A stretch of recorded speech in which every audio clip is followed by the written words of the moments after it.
U.S. Open. 13 seed Emma Navarro is headed to her first career Grand Slam semifinal. On the men's side, Taylor Fritz taking on Alexander Zverev. He is up 5-4 in the first set.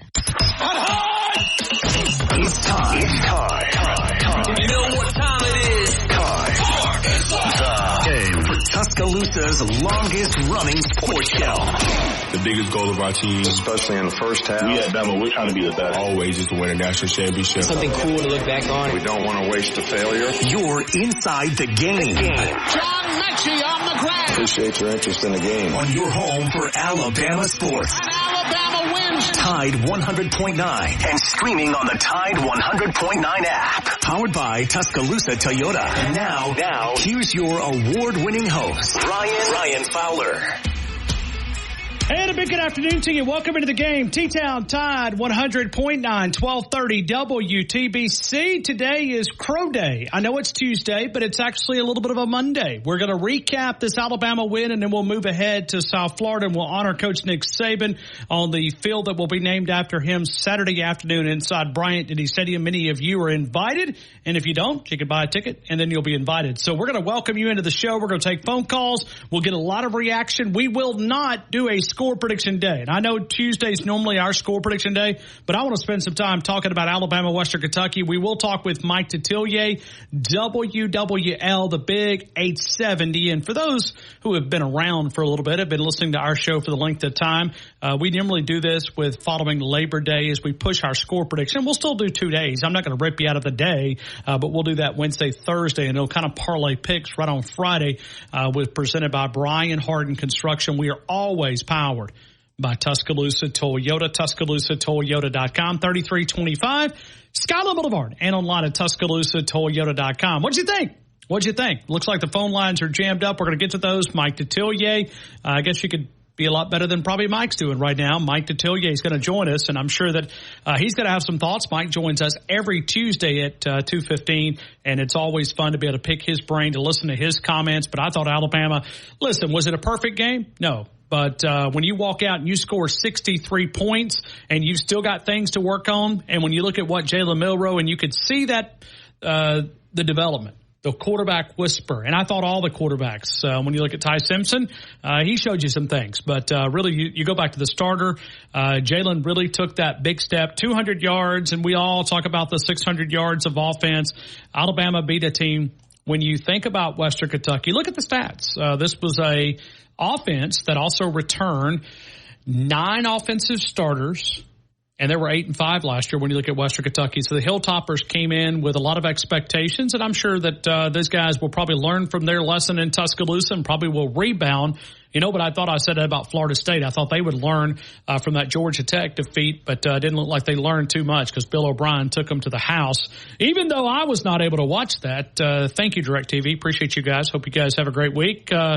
ESPN has been removed for all of us that have DirecTV, so that'll be a decision that I'll have to make at some point this week if that continues, because I don't think I can go without. I don't watch a lot of the ESPN off the season shows. It's not something that I just dial into. But today we're going to have a fun. We're going to take reaction. We'll get your thoughts. Like I said, we're always powered by Tuscaloosa Toyota, TuscaloosaToyota.com, 3325 Skyline Boulevard, and online at TuscaloosaToyota.com, 3325 Skyline Boulevard, and online at TuscaloosaToyota.com. I want to highlight some really good, but then I've also got I want to go on a little bit of a rant today, okay? And I'll do this at about 2:30. I don't want to go into it now because I got a guest that's coming up, and I'm going to let the guest share his thoughts, and we'll talk about some things that I thought Alabama did well. I thought Alabama played, extremely well, considering, and we've talked about where this team and what they're capable of accomplishing. But I've always put that disclaimer, right? Just out there, just a little fine print. If they can manage this with no injuries. Now, we saw this before they even took a snap, you had Caden Proctor go out. And it was a position that we talked about. But a credit to Elijah Pritchett for stepping in as a backup offensive lineman to be able to step into that role at left tackle. That's a hard responsibility, and I know that he battled Wilkin Formby. At the end of the day, Wilkin Formby was the starting right tackle, and we talked about that yesterday a little bit with Kalen DeBoer in the big press conference with Kane Womack and Nick Sheridan, and then Kalen DeBoer came in and kind of updated a week to week, and this is one of those things that we're all going to watch. We're all going to watch because, as Kalen DeBoer said, it is a week-to-week thing when you think about Caden Proctor and, how quick can he be able to rebound. Let me say this. I would, if I was the coaching staff, and I'm far from it, I look at this South Florida game, and you say, let's get Caden Proctor healthy. I wouldn't let him pick up a football. I wouldn't let him put on a shoulder pad. I'd let that shoulder heal. And if you feel like that you can go on the road and play Wisconsin, I know it's a tough environment, but if you feel like Elijah Pritchett's not going to be that much of a drop off, then to me, I would allow Elijah Pritchett to get me some playing time, and that'll only build the depth at that backup spot, whether he's the backup at left tackle, he's the backup at right tackle, and then if you get Caden Proctor back, hey, let's go get it. Now, I know Caden Proctor needs those reps before Georgia, and you don't want to kind of just run him out against that nasty defense, but there is some great moments, there's some good moments, and all of those moments will be sponsored by DanielMooreArt.com. DanielMooreArt.com, the great gallery right there. Celebrate those special Alabama fans in your life by going to DanielMooreArt.com. Remember the code word, the game. You can find my name right there. As you check out, we say thank you, DanielMooreArt.com. So every Monday, even though today's not a Monday, it's a Tuesday. Hopefully you had a great weekend. Hopefully you got plenty of – your caloric intake was mighty, mighty high. I know mine was. I can't tell you from the time I signed off on Friday, going to a football game, I got to be able to maintain my weight. I'm going to have to be on that Caden Proctor diet. I'm going to have to find a way to trim some calories, do a little extra maybe, I don't know if exercise is in the plan, but somehow pushing back, maybe some plate exercise, pushing it back. We'll start with some Kalen DeBoer audio here just in a couple of minutes. We'll work that into the conversation, and then we'll get to phone calls. And we're going to go those. Robert in Mobile, first up, Paul in Lincoln, and then we'll go Wayne as well and many others right here at 205-342-9904. I know it'll be a busy day. We'll also take interactions on the Twitter account. At Ryan C. Fowler, you can find it right there on the Twitter account, and I'll be able to read those, and we'll take those right there. So we're going to talk with Mike Detillier, and we'll talk about our friends from Baton Rouge. Now, Mike is in New Orleans, so when I refer to Baton Rouge, yeah, I'm kind of talking about that state, but really I'm talking about our good friend Matt Moscano. Has anybody checked on Matt? Will Matt be able to show up for work today? What would you do if you were down there? I know what they did on Saturday evening, and I was watching Whiskey and Wine with him and T-Bob Hebert, and, that Bama burning theme that they had for a couple days. Alabama's melting. Alabama.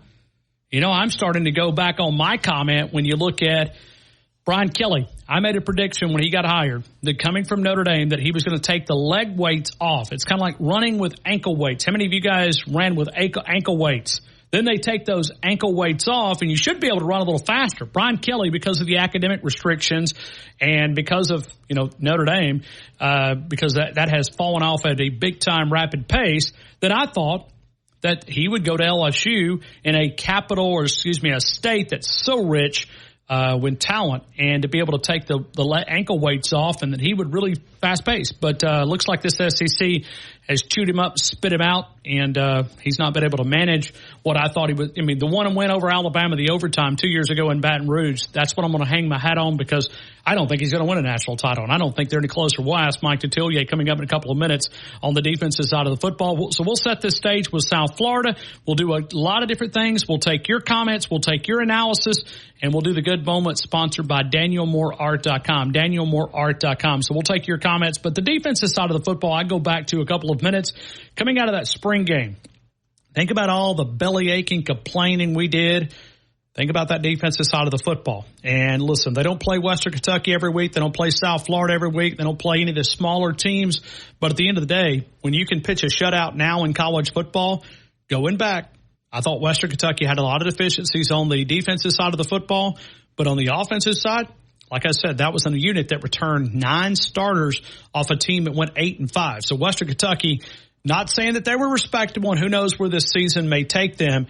But if you think about Western Kentucky, that's one of those that you look at and you say, how much will they be able to win? I don't know. Will they get back to 8 wins?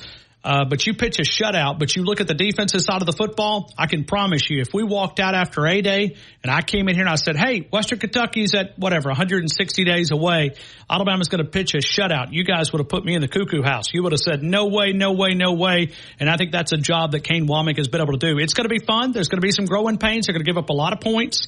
And they're going to take some chances. They're going to take some chances. So we'll start with Kalen DeBoer audio coming up in about 15 minutes. I've got a couple of rants that I want to go on to. And then we'll hand out some game balls. We'll talk about some guys who stepped in a couple of different roles. We'll do that coming up. Mike Detillier joins us, and then right back to phone calls right here all the way. We have one guest, Mike Detillier. That is it. Mike Detillier, WWL, the big 870. And then we're done. We are completely done with guests, and we're going to take phone calls all the way until 6 o'clock. If you're not able to get in, you're welcome to do that at at Ryan C. Fowler. You can always listen to us on Tide 109. You can download the Tide 100.9 app. We have not just the streaming rights for Alabama Crimson Tide football. We have the Kalen DeBoer show. We have the coaches show, and we air a lot of sports, not just football, throughout the entire season right here on Tide 100.9. So Mike Detillier coming up in a couple of minutes. We'll work in some Kalen DeBoer audio. We'll hand out some game balls, and we'll talk about the big moments sponsored by DanielMooreArt.com. We'll continue Mike Detillier. Not just talking LSU. He's going to talk Alabama with us, too. We're going to talk college football. Because if the next man was that good, he would have been playing a year ago. And so it is what it is. And you see it even as good as I thought Nussmeier played. Man, who made plays last year when there was nothing there? It was Jaden. And, because Jaden could run so well and his speed. And, I mean, you guys see it with Milroe. He's a similar player in a lot of ways. And he can do that. The next guy that's going to come in, and I'm not sure who that's going to be for Alabama, but he can't run like what Jalen can. I mean, there's no way he can run like what Milroe can run. And so, that sometimes bails you out of a little bit of trouble, the ability to run the ball like Daniels could, and he could at a different level. But I thought Garrett, I was proud of how well he played in that game. And again, their inability to run the football and the 2 first-round pick offensive linemen didn't look that way to me.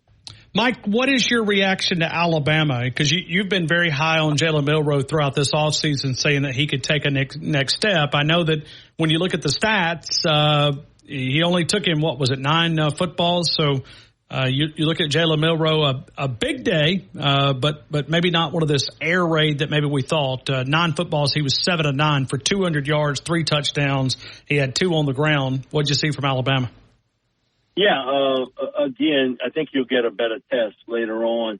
But, I think he throws the ball today with so much more confidence than it was early last year.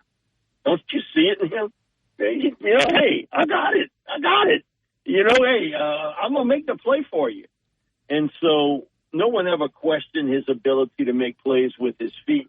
I think what you're going to see with him is a much improved passer, understanding the game better. And Drew Brees and I had this conversation a couple of weeks back. I did a pickleball tournament here, and Drew was a guest. And he was like, just that experience at that college level.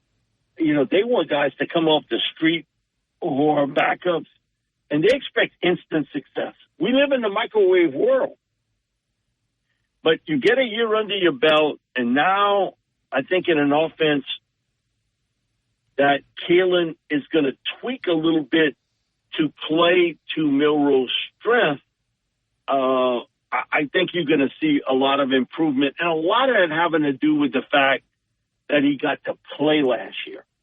And now some comfort in that. And so, it was the same thing with Jaden.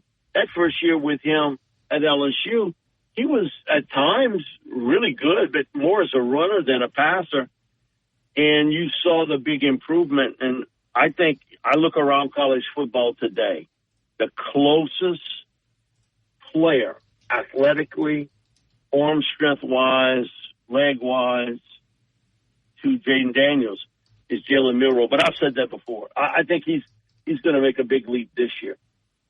Well, Mike, you and I have covered a lot of coaching transitions over the course of our career. We've seen a lot of first games that kind of stumble out of the gate. I mean, this was one of those that you look at 63 points, and like we said, there was only 9 passes, and then your big left tackle went out, so you had Caden Proctor who went out in warmups. I mean, all things considered, I don't know if it could have went any better for Alabama. No, they really looked smooth. Kalen looked as though he had everything in place. Their defense played fast. It was aggressive to the ball. You're going to make mistakes. But, okay, in college football, there's no varsity scrimmage. Okay, there's no jamboree. Hey, you got to get out there in game one and just go play. And I always believe this. I heard Nick say this, but I'd heard it before. The biggest jump you see on a college team from execution-wise happens between game 1 and game 2. Because now they have a game under their belt. They understand things a little bit better. And I think that what Nick said many, many years ago when he was at LSU, I believe today.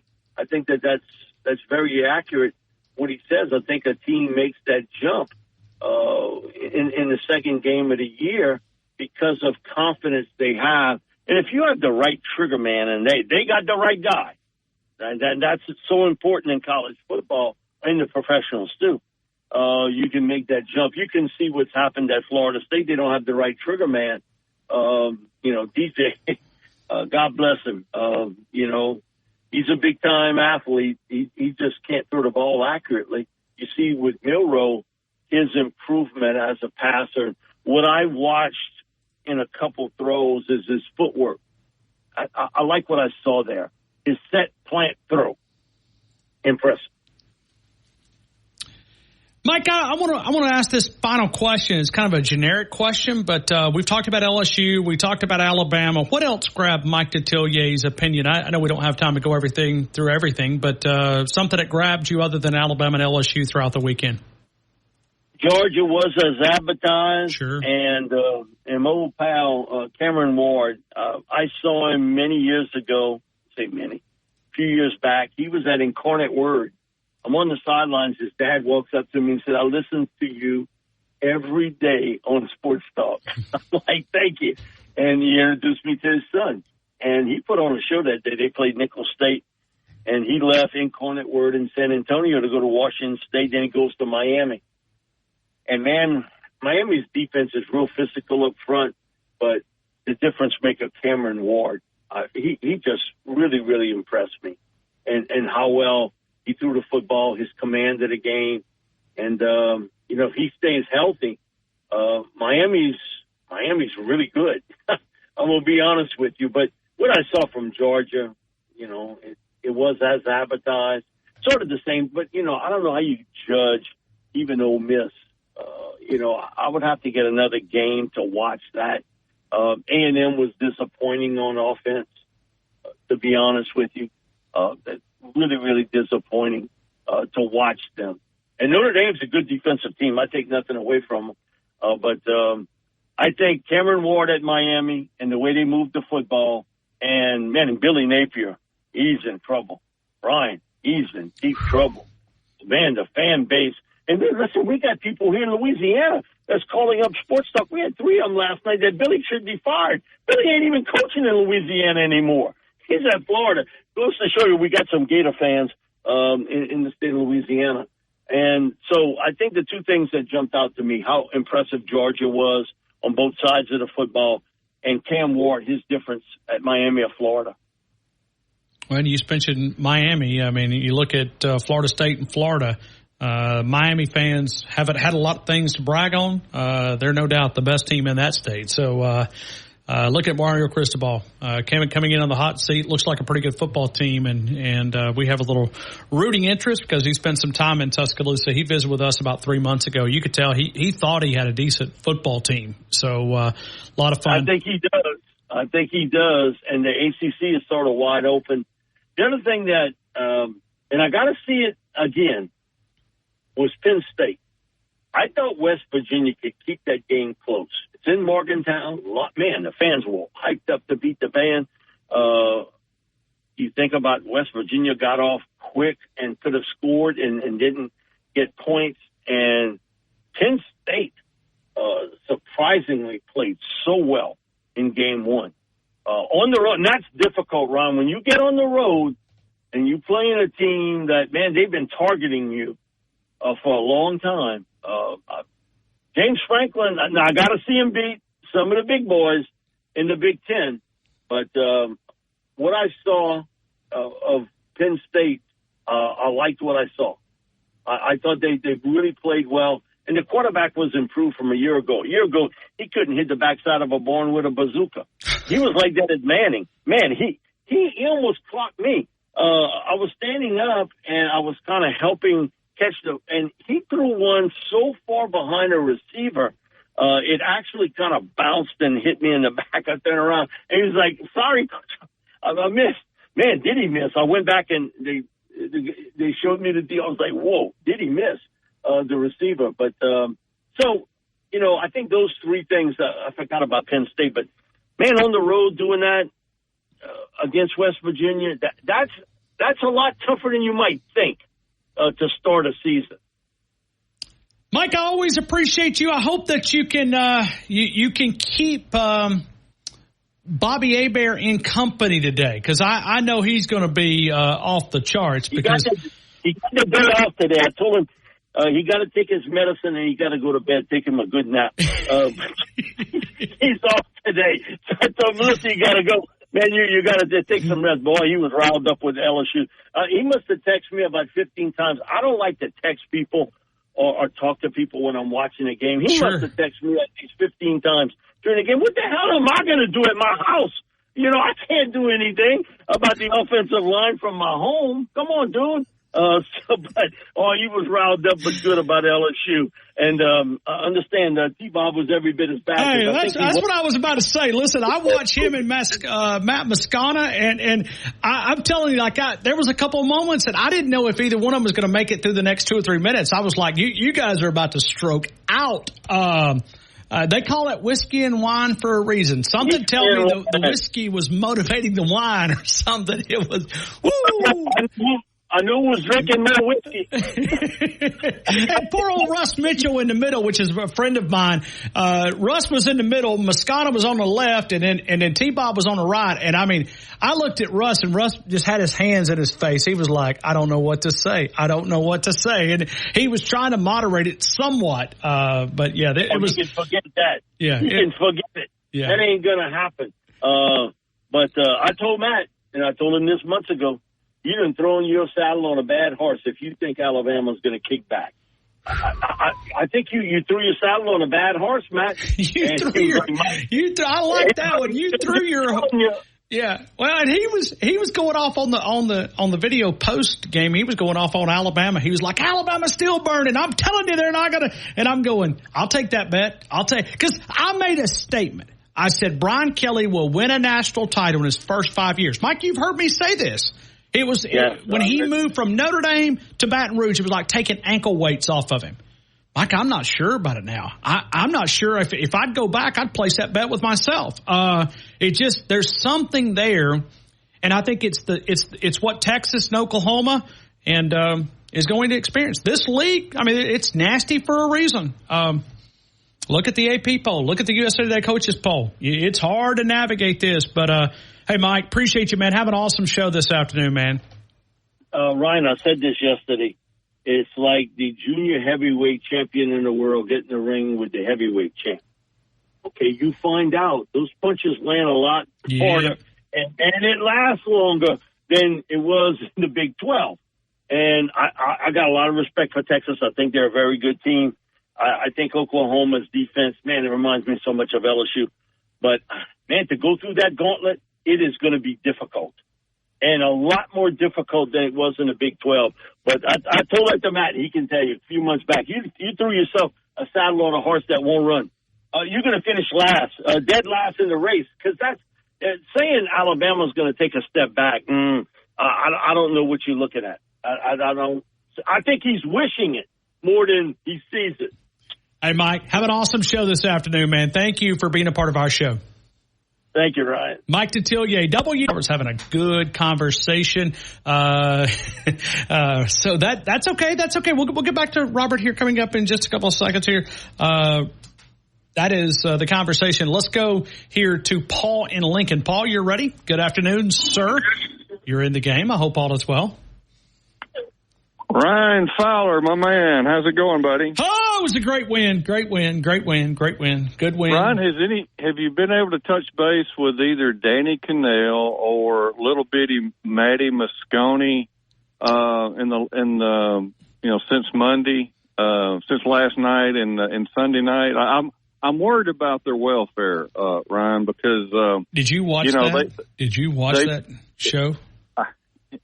No. I just know what a big mouth both of them have, and they've been really running that mouth certainly since FSU got left out of the playoff last season, and then the collapse of the Alabama program once Nick Saban left from little Maddie Mosconi. I'm just wondering how they're doing. I guess they still think Bama's burning, but I'll tell you this. And I don't listen. I look at USC. USC's an improved team. Sure, they are.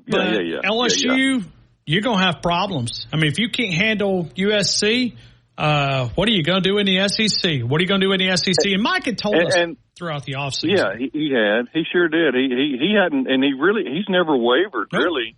About their defensive struggle, certainly from last year. But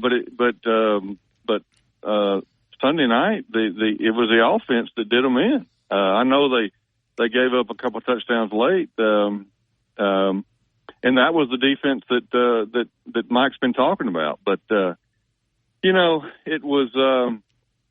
I tell you what, and one other thing. Did Billy Napier ever win that battle with the water bottle? Did he ever get the lid off the water bottle? No. And for those who don't know what you're talking about, Paul is referencing Billy Napier's trying to get a water bottle open, and he's getting in there, and he's coming after the game. If he would have had organized like Alabama, the guy that undoes the water, right? I mean, it's already there. Cedric used to do it for Coach Saban. I don't know if Kalen DeBoer needs help, but Billy struggled with that water bottle. He finally just set it down. He said, forget it. He sure did. Forget I mean, to add insult to injury, after getting your teeth kicked in at home, the water bottle kicked him. He couldn't get it open. The water bottle, exactly. He could not do it. And Ryan, to me, one of the losers this weekend was Brian Kelly. After the game, that press conference after the game, he's slamming the podium. I mean, what is that supposed to intimidate somebody? I mean, what is that? What is that all about? Yeah, you should have did that in the month of August to get your team ready, or you should have did that in the portal to try to be able to get those guys. But and then poor old Dabo, man. I mean, listen, gosh, the good moment of the weekend is Greg Byrne. Yes. The good moment of the weekend is Greg Byrne because so many people question, why is he going to the Northwest? Why is he going to the North? Yeah. Because it was the best option. Exactly. Thank God Mike Norvell is not the head coach of Tuscaloosa right now. And I like Dabo, but he's refusing to change in the structure for college football. And it's come back to bite him. Corey Miller mentioned it. I heard kind of the last part of their show leading into your show. He said that he's got, he's from up that area. He went to Carolina, and he's from that area. He said he's got people that are big time Clemson people that are telling him that if things don't change, Dabo is in for a rude awakening because of his stubbornness and his pride and his refusal to get change with the times. But he's dug his heels in now. You know what I mean? He's dug his heels in. He's not willing to flex on that. And so it's now become more of, let me show you that I can do it my way. Sometimes it's easier in our business just to admit you're wrong. Right. They do not have the quarterback. They do not have the outside people, the receivers. They may have one guy that's pretty good, but they're in for it's going to be another long year for Clemson and Florida State. They're done. They're finished. they're finished. It's over with. Their season. I guess they can roll the basketballs out now because they're a joke. It's over with. And I'm sorry, DJ Ukulele. I guess that's his name. I can't pronounce it, so I'm sorry. Close enough. But it's DJ. Listen, I know he's not the only problem on that team, but he's not the quarterback that's going to get you. It's going to win a title for you at all. It's just he's just so inconsistent, and when the rest of your team is inconsistent, it certainly doesn't bode well for him at all. So, but I was super pumped about the Tide's performance. I mean, listen, it's Western Kentucky. We're supposed to win. We were 31, 32-point favorites, but you doubled that up. But you doubled it up compared to what Vegas thought you were going to do. You did, and we hit them with a tsunami of big plays. We big plays them to really, death. In a lot of areas, we were very vanilla. We didn't show anything, and really, if you cannot, I mean, if you can, I know you want to iron a lot of things out, but if you can kind of keep a lot of these things under wraps until you get to Georgia. And by the way, the Dogs do look really nice, but they look really nice in December, at the SEC title game too. And they struggle with mobile quarterbacks. How do I know? Because they ran the same system Alabama ran for all those years, and Alabama under Coach Saban struggled with mobile quarterbacks. They did, and Georgia has a history with Kirby there, just for the reasons you said. They struggle with mobile quarterbacks and spread type offenses. I mean, we saw what Bryce did to him. We saw what Mac Jones did to him in 20. What Bryce did to him over in Atlanta after the 21 season, and then you saw Ohio State, for all intents and purposes, should have beat them in the semifinal game after the 22 season. So, but we've got a few weeks before we get to Georgia. Yeah, as Tommy Thunder, as Tony has named him. We just got to wait. Got to play one at a time. South Florida, you've got our focus. Then Wisconsin. Then the bye week. We'll have 2 weeks to talk about Georgia. We've got a score to settle with South Florida. I mean, that was as bad a game we played other than Texas last year. That's as bad a game that we played in the regular season. And, we should win comfortably. But I expect Alabama to come out and. What was your favorite? What was your favorite moment of the game? Your best moment. I mean, just one that made you get up out of your seat. And I mean, there was probably a bunch of them, but is there one that stands above the rest? I loved both of the explosive runs, one by Jam Miller and one by Justice Haynes. I really did. And Ryan, before I go, let me tell you this Cadillac that I'm looking at right now, this Rectech grill. I've got an 8-pound Boston butt on there right now. What time is dinner? That I've had on. Huh? What time is dinner? What time is dinner? It's going to be here probably around 4:00. I've had this 8-pound butt on here since about 7 a.m. Okay, and this is your first meal. This is the grand prize winner. This is your first meal. Okay. This is my first meal. How easy was it? It is. I mean, you just sit back. Listen. I set this thing up at 7 a.m. Got everything set up, turned it on, I had the burn off, and now this 8-pound Boston butt looks like it's a 5-star meal right now, Ryan. My internal temperature right now is about 165. I'm going to wrap it twice in aluminum foil, going to let it rest for about an hour. Oh, yeah. And then me and my beautiful wife are going to dig in. Well, I promise you, she's going to look at you and say, Paul, you've become a grill master. I'm just telling you, it'll make us – because I'm not great in front of the grill. Okay, I'm just not.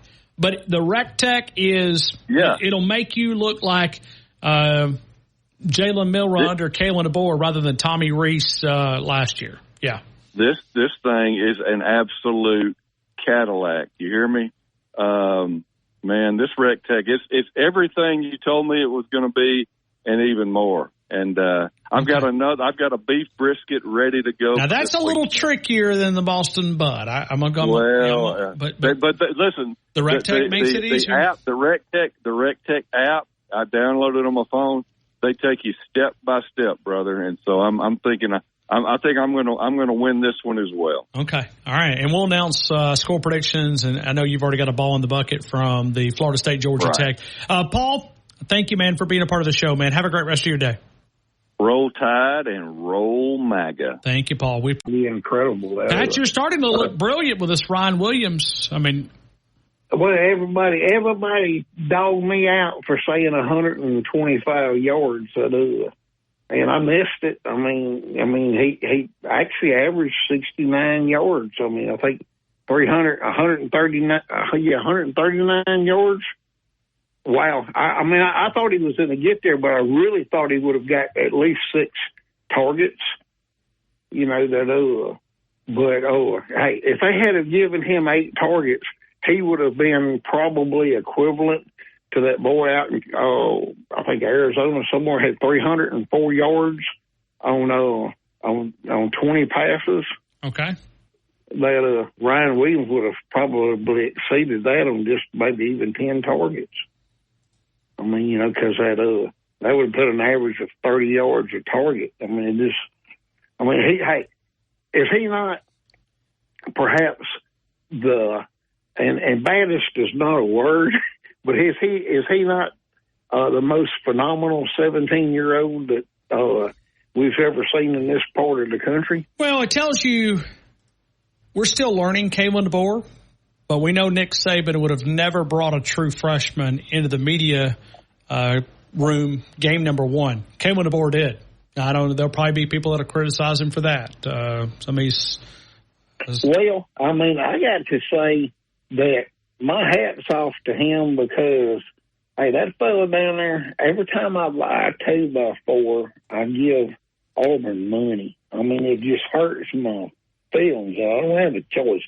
Because Yellowwood is the best, all jokes aside. Amen. The one with, especially now, there's 2 different brands of it. One is for ground contact and one is not. Hey, we don't put anything on our wharf that's not for ground contact, even though it's going over water, because it will have to be replaced within 3 years if it's not ground contact. And I had a deck built a year and a half ago. It was one. No, I used. It was whatever the contractor used, but I've already noticed I've got several boards. I mean, I say several. I mean, I've probably got 10 boards that are already curling. I mean, it is what they use to treat wood should be illegal.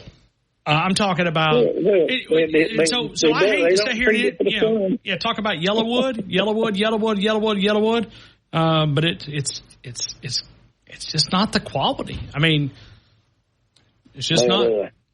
Yeah, there was one called Osmos treated down toward the coast, but if you got it where they really left it in a long time, they forgot or went on lunch break, that was the one you wanted. One 2x4 would weigh 30 pounds. Sure. And you'd hit it with a nail, and the juice would come out of the board. I mean, Pat, how in the world did you get me in here talking about pressure-treated wood? Let's go back. But, yeah, we're talking about Yellowwood. I don't know how you tied me into this, but Ron Williams, superstar. No, I was talking about what I was getting at was Ryan Williams. They were pushing hard, and he is the richest man in Alabama, all jokes aside. I mean, just facts is facts. And like I said, every time we buy a piece of wood or anything else that has tied into that Yellowwood company, we're making it where Auburn has more money for NIL. And now this year it's supposed to be over with. And am I correct in assuming that everybody's supposed to be on equal footing after this year? As far as the Power Fives go, is that not right? I don't think so, Pat. Oh, okay. I thought it was going to be that the NCAA was going to give each team $20 million. Am I wrong in assuming that? I think that was a proposal, but I don't think it got passed. Well, hold on. I don't think it's part of the. Yeah, but I don't think it's been rejected. No, I don't think it's been rejected, but I don't think it's been passed. You're talking about the percentage that the revenue share, right? For each member institution. And there was something that went through. I'm going to have to get an explanation on that, but. Was it $20 million? I thought it was just a percentile. Yeah. No, it was like $20 million, and because what it's going to enable, it's going to enable us to have an equal footing as far as scholarship players on baseball and different things. I really think we got some sports that we need to cancel out. I mean, because even girls softball lost $3.5 million. I read through the university, and that was through the university's website or something. I read that. That's an incredible amount of money because, I mean, every game I go to sold out. I mean, I had to sit up in the brickyard. You know?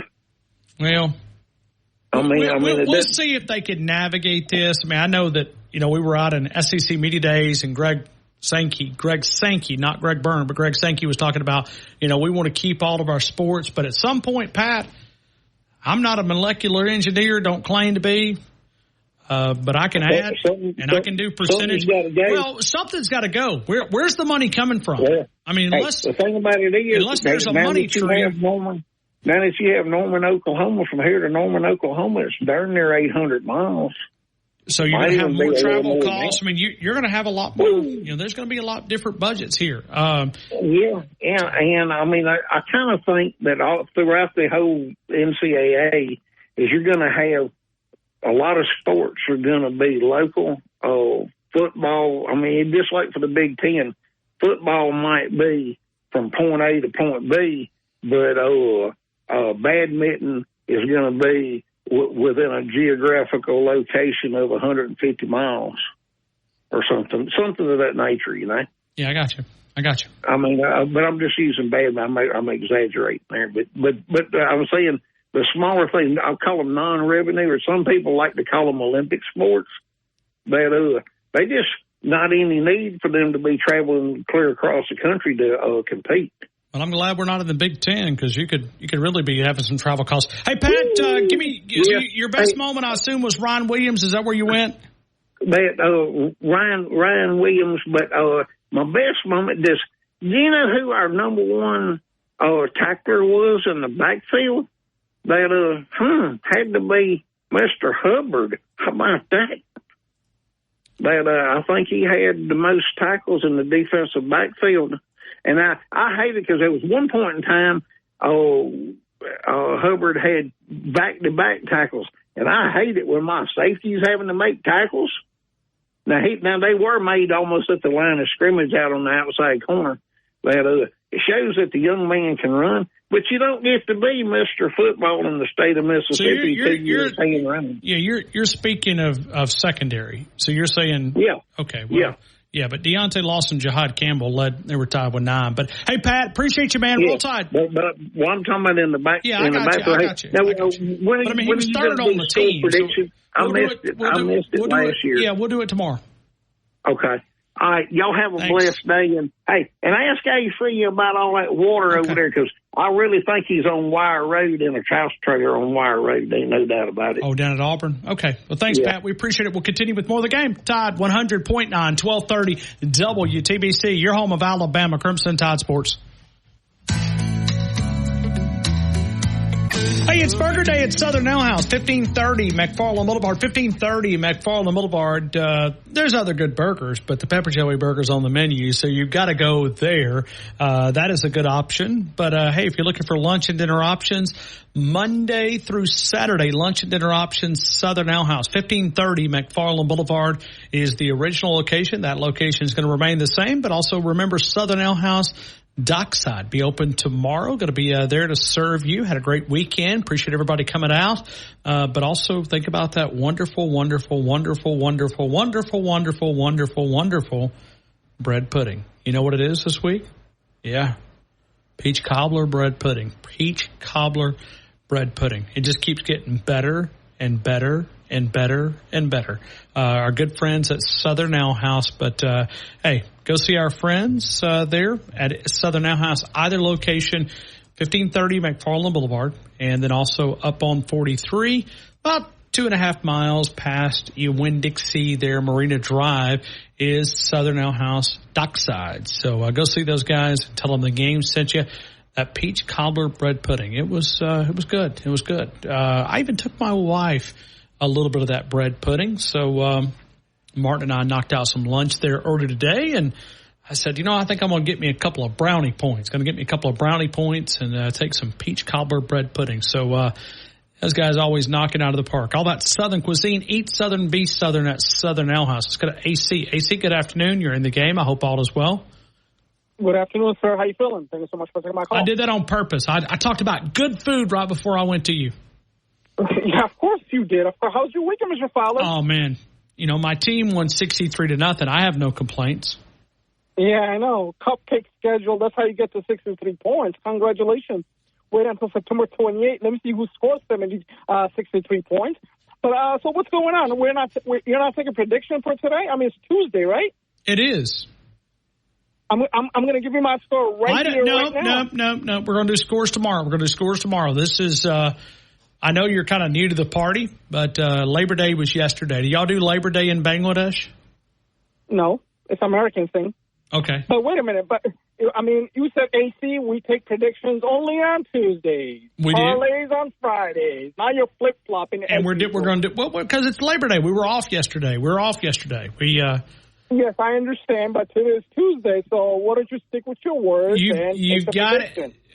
I mean, you're welcome to throw out your score, but I'm not going to write it down.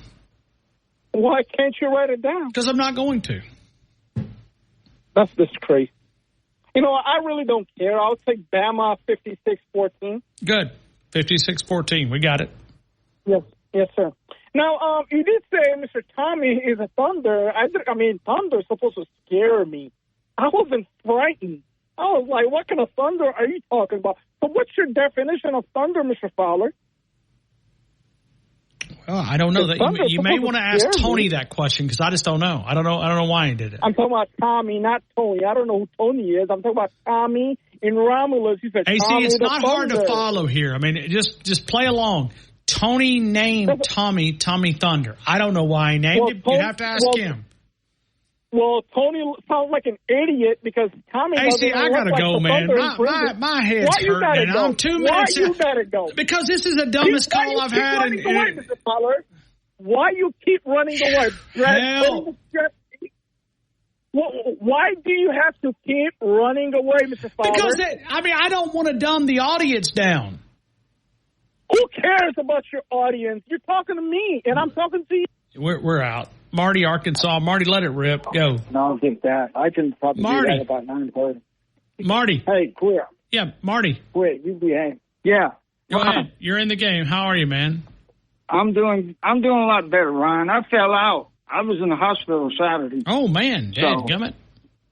Yeah, after I got done talking to you Friday night, we went to the Super Center to get stuff, and I fell out at Walmart, and they took me in. I've been having a lot of headaches and stuff like that. So, man, I hate to hear that.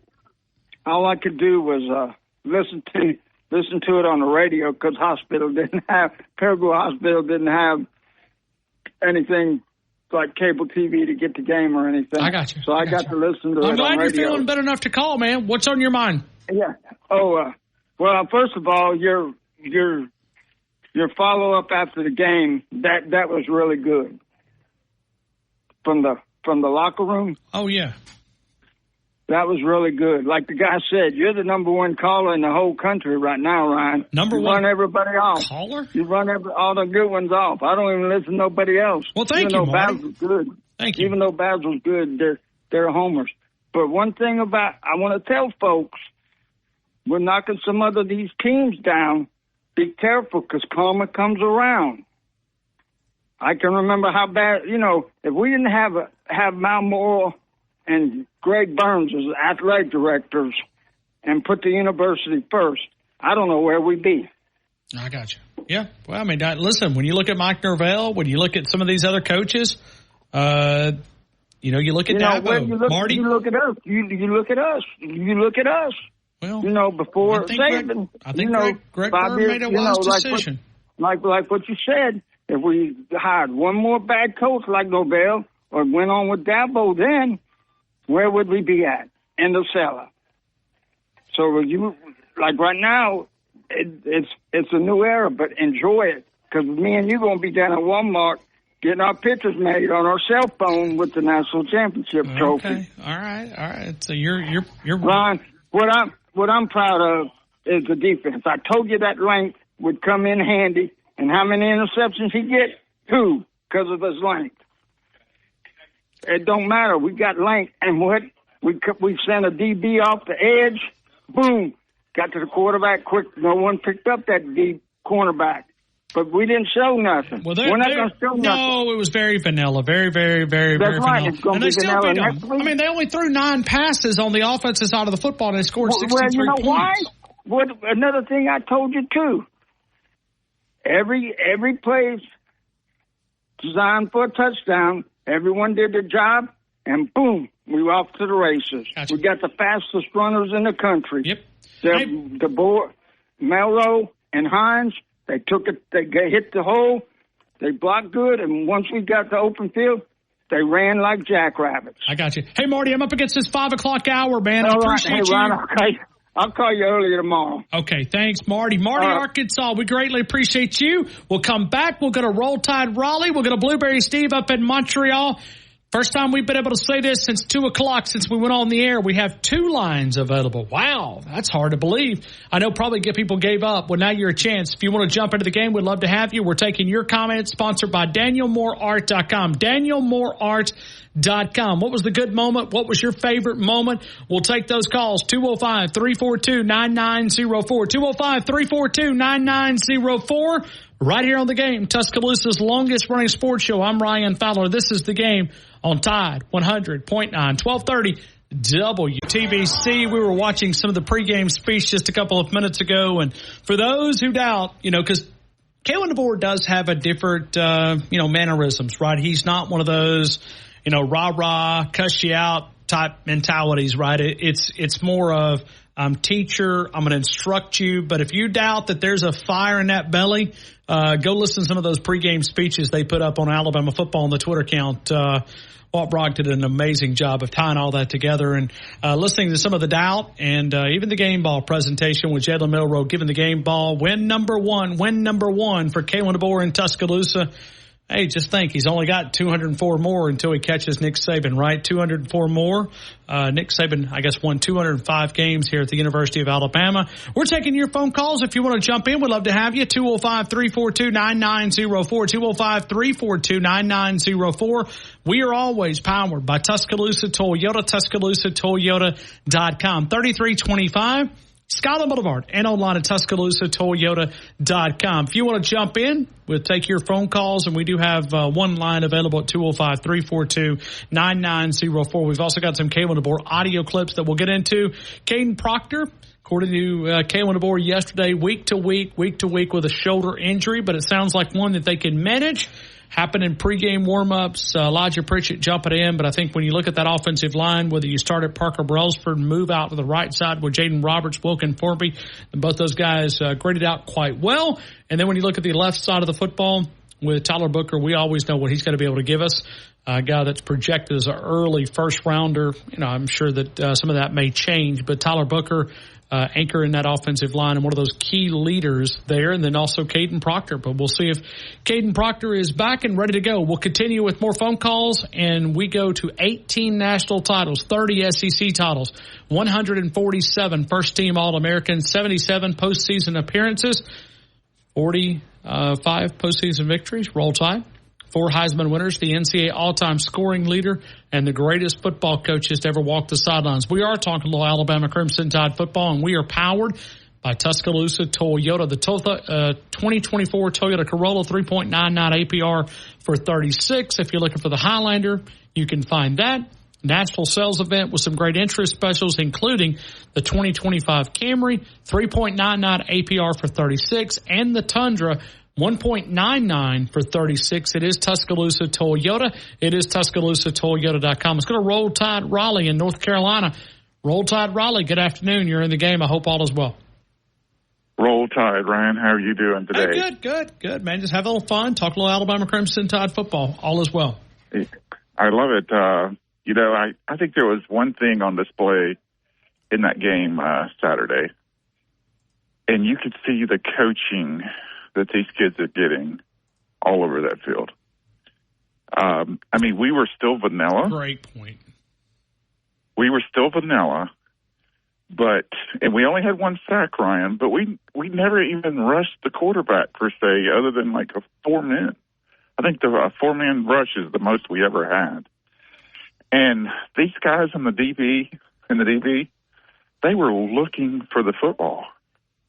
I mean, quite frankly, number 0, I think his name is Deontay Lawson. Deontay Lawson should have had a pick six to the house because he broke on the ball. Because they're looking at the quarterback and looking for the ball. And you could just see the difference as far as how they're being coached in that regard on the field. You could see it Saturday. And, and we still didn't show anything, Ryan. We didn't show anything. Offensively, we had 9 passes. You can't even, I've seen some people complaining about that Jalen Milroe looked the same as last year. But Ryan, how can you really tell that with 9 passes? The guy threw 9 passes. He had 3, and 3 of them were for touchdowns. So I saw to the second pass to Ryan Williams, he went through his progressions from left to right and hit Ryan Williams, who made a great play to break a tackle and score a touchdown. But Jalen threw that pass over the middle. And that pass was like his 4th option. But, in that pass, in that play, I have to give the offensive line credit. We had our right tackle playing left tackle. Now, granted, he played left tackle in the spring. But like Kalen Moore said, he had hardly had any time at left tackle since early in the fall practice. And he had worked at left, but not as a starter. Caden Proctor had kind of earned that 2 or 3 practices in. So, but he got. So he's been playing right tackle. He had. And yet, for the most part, I thought the offensive line looked pretty good. I did too. I did too. But understanding it is Western Kentucky, understanding that you don't want to get out above your wheels or over your wheels or however they say No, that. You're right. But still. Western Kentucky won a bowl game last year. They did. It's not like they're Alabama A&M or anything. They did. I don't think Alabama A&M played in the bowl last year. So when you look at this, all right, so we're doing the good moments of the game, and we're trying to point out some bad. It's just not a lot of ugly when you look at 63-0. I mean, other than the Auburn cheerleaders, not a lot of ugly out there. Well, I'm just right. You know what I mean? Yeah. Blue and orange just changes. I mean, you could put whomever, whatever the best model in the world, you put them in blue and orange, it just changes. It just makes no man should ever wear orange. No man should ever wear orange. I agree. It's just it's just not a good color. But you look back at this game, good moment. What was your favorite moment of this game? My favorite moment of the game was I haven't even thought about it much, Ryan. Well, the good moment of the game. Good moment. I mean, you've already pointed out Deontay Lawson, and maybe the good moments of the game was really, I loved how much we substituted on the defensive side of the ball. I love that players were in there, freshmen, Ryan, were in there making plays throughout the Hubbard kid playing the safety. That kid's is a ball player. Now think about this. Let me tie what you're saying into a simple kind of concept. We've all heard, whether it's been Deontay Lawson, I know he was the first one that said it back in the spring, and I went, whoa. The complexity of Alabama's defense under Coach Saban, there's no offense to it, but he knew it, he taught it, he studied it, he perfected it. He was a defensive minded. He put a lot on those guys. But it also took them a lot longer to get on the field. This system under Kane Wommack is going to be simpler, but hear the word simple. Understand that it's not simple. It's just simple in terms of comparison.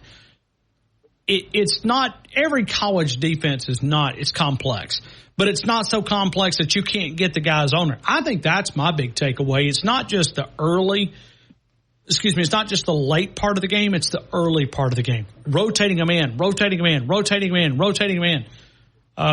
At one point, Ryan, there were a bunch of plays in the first quarter where we had two true freshmen playing both cornerbacks. They played a lot. I went through the participation chart just to see. 19 freshmen. Ton. I don't know. I didn't count them, but I mean, I looked at just the total roster. They almost played everybody. 19 freshmen played, Ryan. And I don't mean mop-up minutes. The majority of those 19 freshmen played. What does that tell you, though? First half minutes. It tells me that we have a coaching staff that's going to get the future ready. That's your point right there. Now. They're going to get them ready now and not when the player ahead of them leaves. That if Coach Saban had any negative thing to decide to him, it was he did not get the next phase of player ready. Yeah, I almost wonder why he didn't do that. Like, he never played a lot of backup quarterbacks. He never played he played backups. That's not what we're saying. What Steve and I, what Roll Tide. It's okay, right? Yeah, it's going to be hard. But Steven used to be Steven and Raleigh. Now he goes by Roll Tide Raleigh. But it's Coach Saban did not like playing backups. Sometimes I thought maybe he was doing it for recruiting, or he didn't show all of his things to, he could go out and recruit. Well, now recruiting has changed. It's changed. Recruiting is, how much can you give me? How much can you give me? Okay, perfect. How much can you give me? Okay, perfect. I'll go back to this place because they're giving me more. Recruiting, Ryan, is recruiting your own roster these days. You have to keep these guys engaged or they're going to leave at the end of the year. So, and that's playing time, Ryan. I believe Coach DeVore is doing the right thing by giving these guys playing time in order to keep them engaged. He has really built camaraderie and team spirit among each other. And that's how you keep people engaged in your own program. I do have a question, Ryan, before I go. Okay. If Florida fires their coach, Billy Napier, does their 30-day transfer window open up if they fire him on October 4th? No, I don't know. It's not. It doesn't. I don't know when it would open. Yeah, I don't think so. I was just curious about that because, when Coach Saban retired, immediately the 30-day transfer window opened. But if you fire a coach in the middle of the season, does the 30-day transfer window open then or after the season? I mean, it may open, but the eligibility would I'm not saying they would right. I'm not saying they would transfer. But if you fire, if it's advantageous to fire a coach middle of the season, because the likelihood of your players leaving your team in that 30 days during the middle of the season is lower.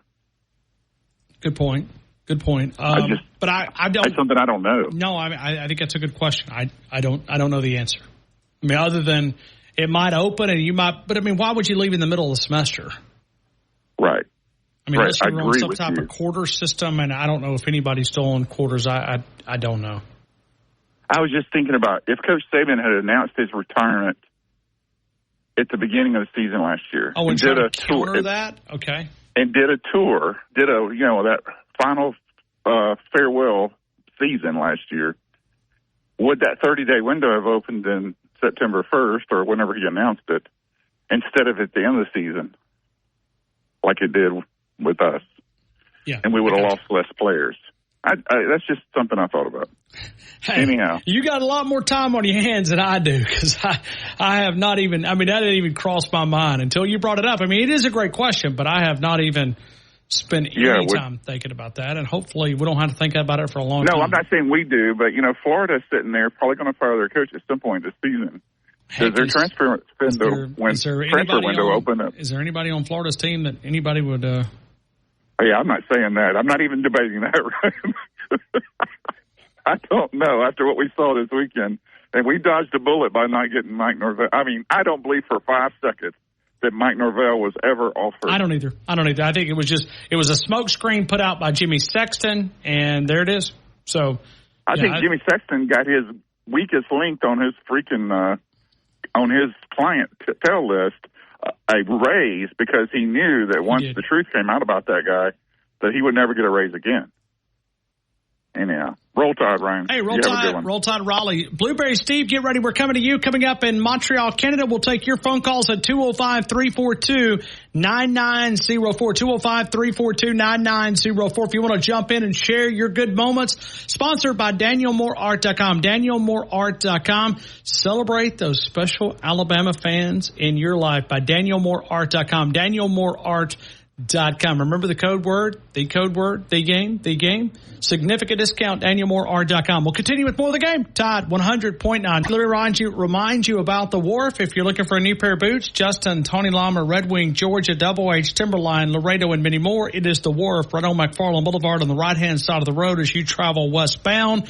You'll find it between El Gran and also the Blue Plate, but a convenient location. They're open until 6 p.m. All the work in Western wear for the entire family. Go over and see my friends Mark and Lee. They're probably listening. Hello to you guys. Thank you so much. Go in there and buy a new pair of hiking boot, a casual boot, a Western boot, the great shoes. It is the Wharf. It is the work in Western wear for the entire family. If you're looking for a new pair of jeans, Wrangler, Levi, Lee, Carhartt clothing, Rocky clothing, Under Armour clothing. And also, coming up a little bit later this month, you'll have Dove season opening up. So the camo options, leather motorcycle apparel, you'll find those great options as well. Let's continue, and we'll take more phone calls. Let's go to Blueberry Steve, Montreal, Canada. Blueberry Steve, good afternoon. You're in the game. I hope all is well. All is fantastic, Ryan. How about yourself? Man, I'm incredible. How was your Labor Day weekend?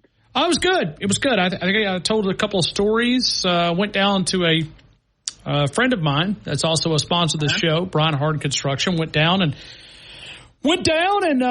had a great barbecue. Man, we always have a good get together and have some good food. We have some good crawfish bowls from time to time, but this was all barbecue, and cowboy beans. And we got down there and.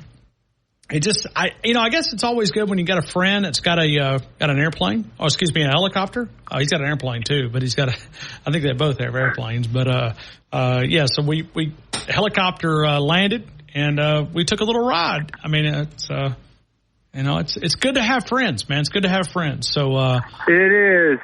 Yeah. And I'd never seen Tuscaloosa.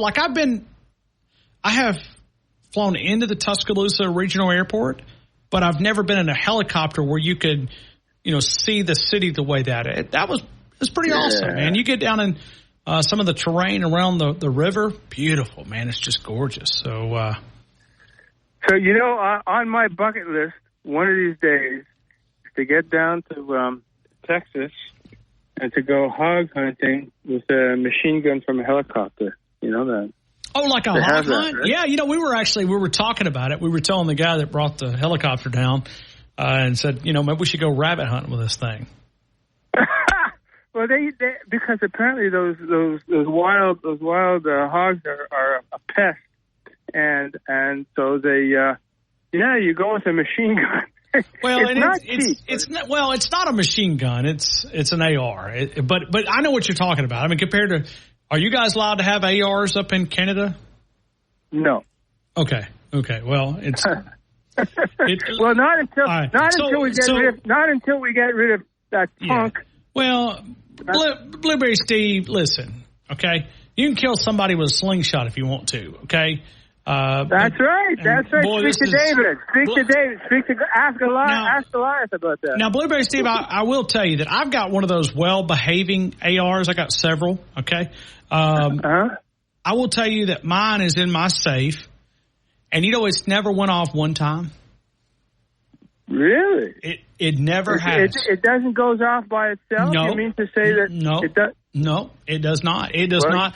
I mean, it doesn't. You need to tell all those loony leftists up here. It has never went off by itself. It's pretty amazing. I mean, it well behaves. Could you but I'm also very responsible. I like to carry it out, and I've never even hunted with mine, but I've got friends of mine that hunt with their AR. I went hunting with one of them last year, and he carried a 308. He carried a 308, and I think it could have been a 7mm.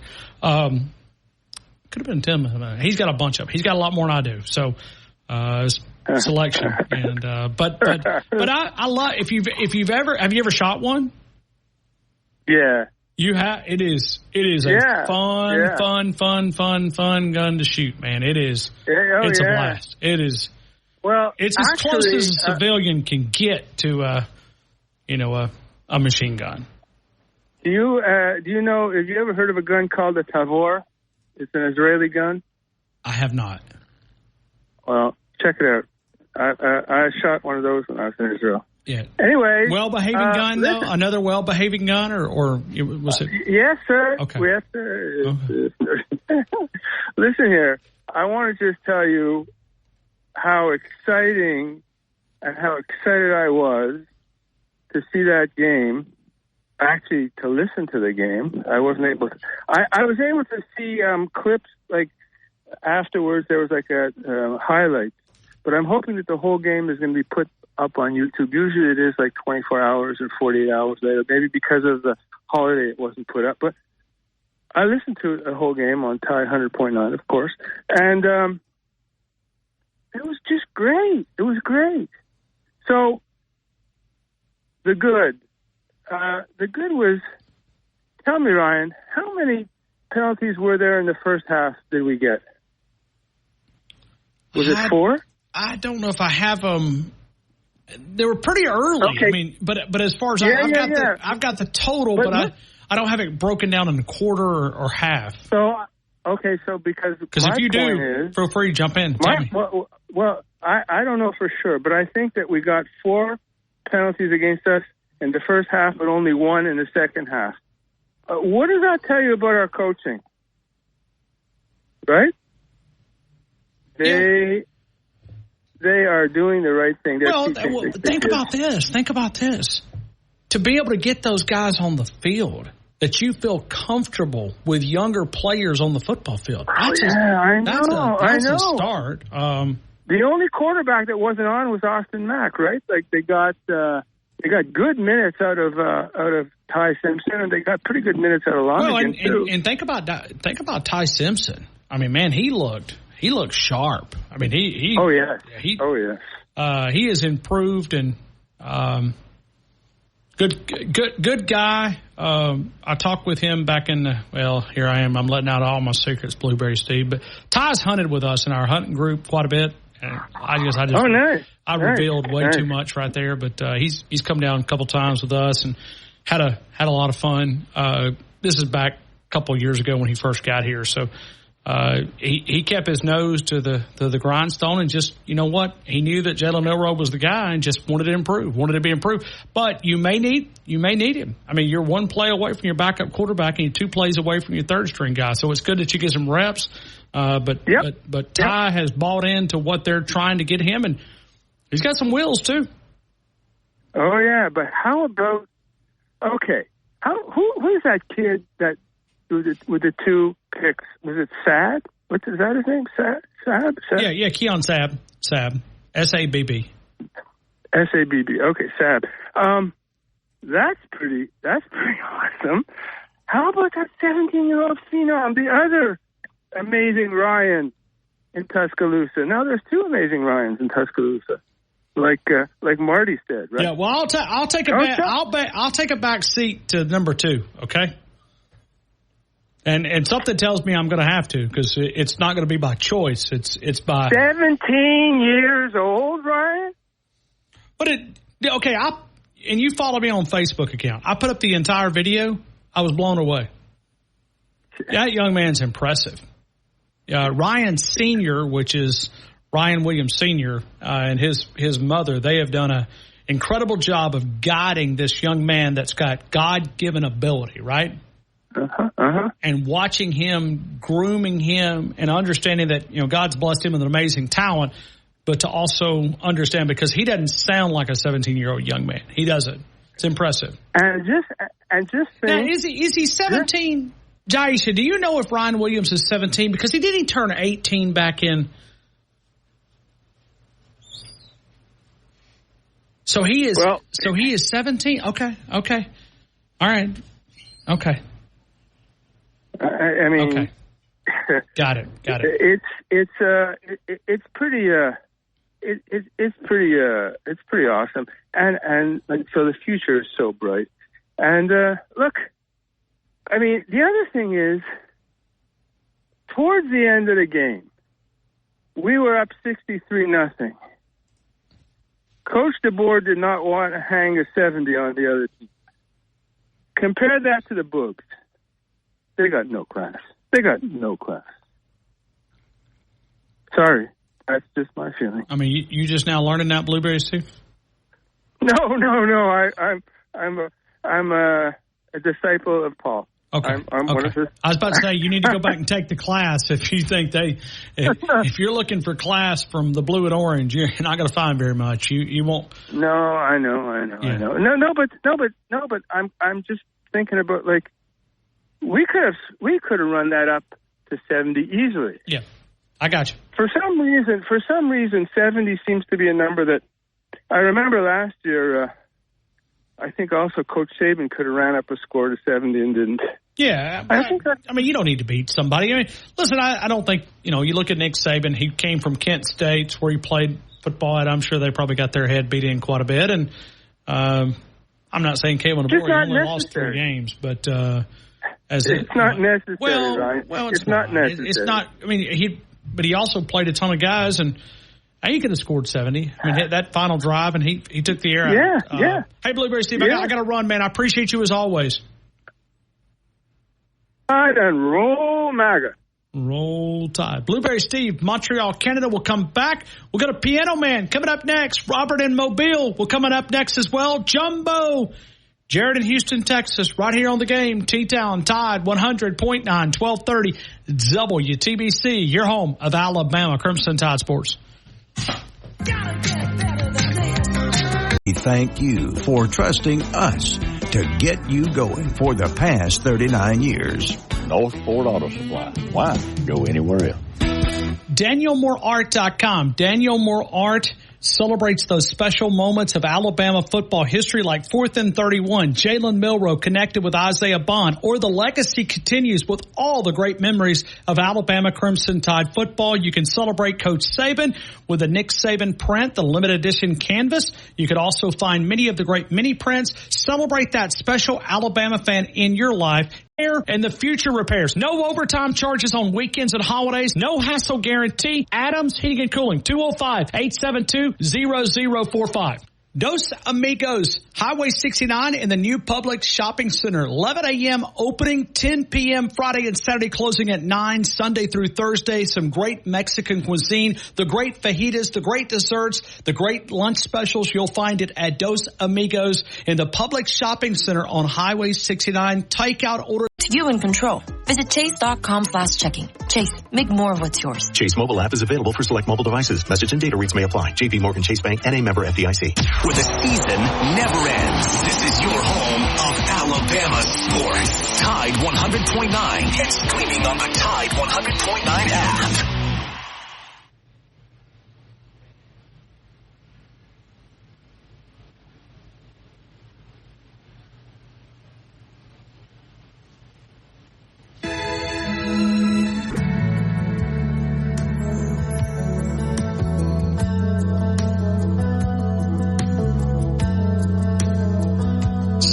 Let's go to Piano Man, Hattiesburg, Mississippi. Piano Man, good afternoon. You're in the game. It's good to see your name pop up on the screen.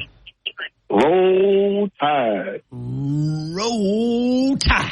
I like the way you say it, man. It's like authoritative Roll Tide. It's just not one of the weak Roll Tide, like Roll Tide, Roll Tide. I mean, that's. Oh man, I say it with authority because I just believe in our guys and been believing in them since 1972, 1973. Yeah, I wouldn't quit now. Let it roll. Well, I'm gonna let it roll, man. I'm gonna let it roll. But I just wanted to let you know, Ryan, bro, I was over at the game. I came to the game. Really? Yes, sir. I was right there. What'd you think? man, I'm so excited. I'm not like I think it was the one out of North Dakota. Yeah. I believe if Coach DeBoer needed somebody, I'll suit up for him and run through the wall, man. So what position could you have played? I mean, if you were ready to go. Right now, I believe I could get on the O-line and get beside Jaden Roberts or Tyler Booker, one of them, and do my thing. Okay. So if one of those starting offensive linemen, Wilkin Formby, Jaden Roberts, Tyler Booker, Parker Brailsford, you could give him a couple of snaps? I can give him at least 3 snaps. But, there's so much of that game. As you're sitting there talking about the offensive line, I'm thinking about tight ends. Tight ends were not involved. Well, the reason why they were not involved, they had to kind of stay in and help on that left side to make sure that blind side of that quarterback was protected. So that's still a huge part. I mean, C.J. Dupree caught one ball. Trust me, Ryan, he's going to be bigger involved in the offense. Oh, yes, and that's what I was about to say. I've said it before. I will say it again. We are. If someone asked me, what would you name our offense, and I said Agent X. There is no name yet. We're yet to be identified. Okay. There's no identity there yet, because who would have thought that Ryan Williams would get two touches at 2 touchdowns and lead everybody in receiving? Who would have thought that Justice Haynes would have just bust one for 85, then Jam Miller turns around and busts a semi-long one for what he did? Who would have thought that it happened the way that it happened? Yeah. And so then, like you said, Ty Simpson comes off the bench. He does his thing. Lonergan comes off the bench and does his thing. And then those other guys coming in, just substituting here and there. Hey, man, it almost brought tears to my eyes just watching it. It's a great win. Great win. It was a great win. Thank you, man. Appreciate you as always. Roll Tide, and I'll hope to see you real soon, Ryan. No. Hey, listen, when you come back over, I don't know if you've got my Twitter message or Facebook, a way to contact me. Send me a message, man. I'd love to say hello to you, man. Okay, brother, you got it. Thank you. Piano Man helping us out. Thank you. Roll Tide to you. Let's go to Robert in Mobile. Robert, good afternoon. You're in the game. I hope all is well. Hey, man. How are you, Robert? Pretty good. Well, first weekend, the new year without Nick Saban, and looks like the same old Alabama. So I guess that's good. Boy, that's got a lot of the critics out there in an uproar, does it not? I love it. Especially after a lot of the turmoil they went over in college football. How long has it been since my University of Miami has been the best team in Florida, and it's not even close? A long time since we thought that, at least. It's like, wow, but he's Florida. Miami is the best team in Florida, and it's not even close. It's been so long, I've forgotten what that was like. It's amazing what a quarterback will do for you. Yes, it is. For Florida State, the season's already over. For Florida, you're in the SEC. You can't beat Miami at home without getting slaughtered. You're not going to survive an SEC schedule. They're going to have another losing season. They've lost the last 6 games in a row. How long are they going to put up with that in Florida? Good thing they're playing Stanford, or we wouldn't be so sure about this not being number 7. But and Florida State, goodness gracious, they've just been embarrassed. Lost 3 in a row, and they've been all 3 embarrassments. Good thing that guy went undefeated last year, so that buys him a little time, I suppose. Ryan Williams is just wow. You can't ask for a better debut than that. You think about Jalen Hurts' first game at Alabama when you think about a performance out the gate that good. It's been a long time, but that was the thing I was thinking is, you just showed special right out the gate that good on your first time up at bat. And the first touchdown, of course, was good, but the second one was the more impressive one because that was across the middle, breaking the tackle. It's a great read, too, by the way, by Jalen Milroe. Yes, it was. Yeah, and a nice throw, great read. So, it shows that he's not afraid to go across the middle. Ryan Williams isn't. and then he can break through tackles and make some big, and what they call it, rack runs after the catch, and he can get some rack. So, I mean, it was like you can't ask for more than that. And it wasn't like the defense at that particular time was bad for them. It was just that, Alabama just made good plays. You make no plays against anybody. It doesn't matter who the competition is, including Georgia. Georgia beat Clemson, and of course it was impressive. But I think a lot of people are making more out of it than it really was. It wasn't. That game was tight in the beginning, and Clemson was kind of garbage at the beginning. I mean, garbage throughout the game. That game was still tight in the first half. So, all these commentators, they're definitely undisputed number one team. You can dispute. There's some dispute there. There's some teams that, hey, you play like that against them, they can beat you. So it was good, but it wasn't. I wasn't as impressed as a lot of commentators were. I got you. Hey, Robert, I'm really pressed for time right here at the end, man. I'm just out of time right here. I can't do anything about it. It's the end of the show unless I want to go until 9 o'clock, and I don't want to. No problem. I'll catch you later. Thanks, Robert. Let's break right here. We'll come back. We're going to get Jumbo on the other side. T-Town Tide 100.9, 1230 WTBC, your home of Alabama Crimson Tide Sports. Well, it's not far down to paradise. It needs to stop on me.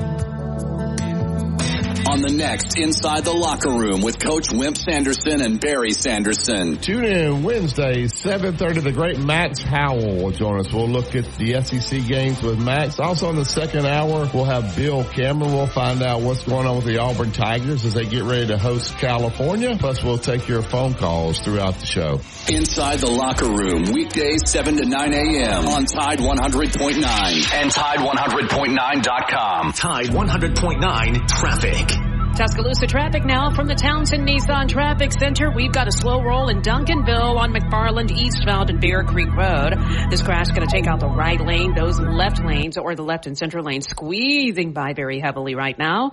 And also on Northport, Highway 43 northbound at Rose Boulevard. And high quality ingredients. We want to say, that sounds great. We've been doing that since 1974. Under the biggest cactus in town, Taco Coffee. The Pharmacy at Midtown with TJ Thomas, 205-752-0627. PharmacyMidtown.com. Don't forget about the retail side of the Pharmacy at Midtown. It's an independent-owned pharmacy specializing in walk-in prescriptions, medicine on time packaging, which increase. And there are no prescription RSV treatments. Check eligibility and schedule your RSV vaccine at VaxAssist.com. So where should we go next? Sponsored by Pfizer. Tuscaloosa Custom Curbing. Call Paul at 205-331-6823. Custom curbing for your home or business. Do away with those plastic individual stone borders. Go for that more permanent, decorative concrete border. No more grass growing between those individual stones. Cleaner to edge to maintain. They're willing to travel, not just here in Tuscaloosa, but also in our neighboring states as well over in Mississippi. Many colors and choices. They'll customize for that individual taste and house. Give them a call at 205-331-6823. You could also go to their Facebook account. Find their page. You can see exactly what the videos. They came out, did a free quote. Paul gave me an evaluation. Give them a call, 205-331-6823. Free quotes and evaluation. It is Tuscaloosa Custom Curbing. Tuscaloosa Custom Curbing. Call Paul at 205-331-6823. It's the longest running sports show in Tuscaloosa. You're listening to The Game with Ryan Fowler on Tide 100.9. All right, we're going to have to go quickly. We've just got about 4 or 5 minutes right here. Let's go to Jumbo. Jumbo, 1 minute, and I'll get to Jared in Houston with another minute. Jumbo, let it rip. Okay, well, I guess he didn't want to let it rip. Jared, I guess you get the beneficiary. You get 2 minutes. Jared, Houston, good afternoon. You're in the game. Well, hey, Jared. How you doing, man? We got Ryan Hollywood Williams. Yeah. We got Ryan Homewood Fowler. Homewood, yeah. What does Homewood mean? Is that something to do with the country? Because that's where I'm at. Yeah, Homewood, right. Okay. We got Hollywood and we got Homewood. So, yeah. Man, what a great win we had Saturday, huh? It was great, man. It was great. I I mean, better than I expected. I mean, 63-0. Oh, well, it's better than everybody else expected, too, because I was looking at the scores. Nobody had 63-0. So, other than the obvious, there was a couple people that caught my attention. One was Jihad Campbell. That guy was all over the football field. And I forget his name, but who's the young kid that's playing the punt returner? Cole Adams. Young man out of Oklahoma, Tulsa, Oklahoma. Yep. Cole Adams. That guy, it's just a matter of time before he finds a seam or two this year. He's confident out there. He's got good feet, and he's pretty fast. Looks like he's got pretty good vision. So I think it's just a matter of time before that kid takes one to the house. What a dynamic-looking player he is. Good-looking player. And then you got the obvious, the Ryan Williams, the Jalen Milrose, the Jam Millers, the Justice Haynes, and all the other guys. I mean, what a great win. Hey, Jared, I hate to rush you, man. I'm just out of time right here at the end. Not a problem, brother. Hey, let's go get them next week and roll Tide. Roll Tide. Brady, about 30 seconds. Go with it. Go. Hey, Fowler. Just want to say roll Tide. I'm going to try and call in more. Yes, please do. Your show's always during the middle of our practices, so I can't ever call until the very end. They don't give you guys breaks over there? Oh, I'm just kidding. I'm just teasing. We had yesterday off, but you weren't on. I know it. I was being lazy. Yep, eating barbecue down at Brian Harden's place. So, hey, thanks, Brady. Roll Tide, man.